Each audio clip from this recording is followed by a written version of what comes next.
waxaan u nimid shirkii NCC oo runtii isleenahay waqti muhiim ah ku soo aaday oo aan ka rajaynayno inay ka soo baxaan qodobo aad loo sugayey oo ay ugu horeyso ugu muhiimsan tahay dib u xoreynta dalka in laga xoreeyo cadowga argagixisada ah ee hadda jabay ee israacinta u hartay insha allahu tacaala.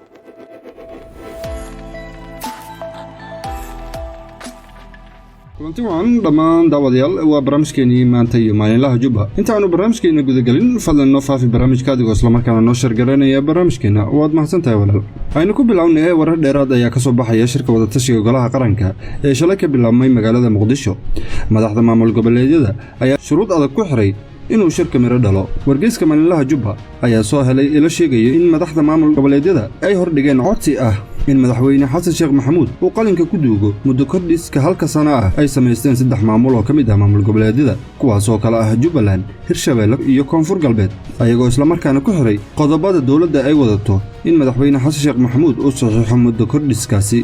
madaxda 3 maamul goboleed ayaa ku andacooday in muddo kordhiskoodu ay keentay xaaladda uu waddanka ku jiro iyo in la iswaafajiyo doorashada heer federaal iyo tan goboleed.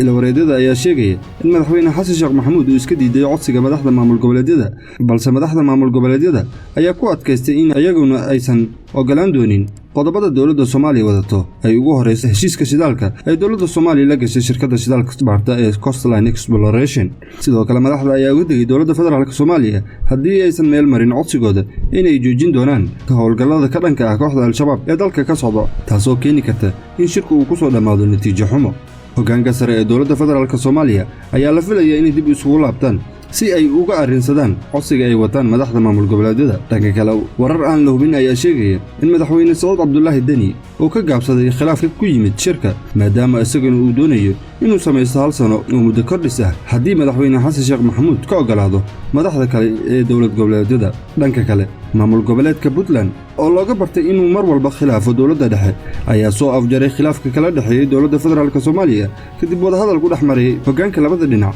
magaalada Garowe. Puntland ayaa ah maamulka kaliya ee ka hor yimid heshiiskii shidaalka ee dawladda Soomaaliya la gashay shirkadda Coastline Exploration ayuu hadda wararku sheegayaan in madaxweyne Saud Abdullaahi Deni uu ogolaaday kadib markii loogu daray xubin hay'adda batroolka Soomaaliya. wararku waxay sheegayaan in xubinta loogu daray hay'adda batroolka Soomaaliyeed inuu yahay wiilka uu dhalay madaxweyne Saud Abdullaahi Deni si uu ugu tanaasulo khilaafka uu ka keenay heshiiska shidaalka iyo dhammaan khilaafyada kala dhaxeeya dawladda federaalka Soomaaliya. shirkadda Coastline Exploration ayaa dadka inta badan u qabaan in meel codla ay ka heleen kheyraadka dalka maadaama aanan la shaacin inta sano uu socon doono lacagta kaga baxday baarista iyo soo saarka shidaalka Soomaaliya. shacabka Soomaaliyeed ayaa inta badan u arka diidmada Puntland in ay ahayd dan asaga u gaar ah madaxweyne Saud Abdullaahi Deni, waayo arrinta shidaalka Soomaaliya waa ay ka weyntaa xil u magacaabista wiilkiisa. haddaba adiga sidee kula tahay dhageyste?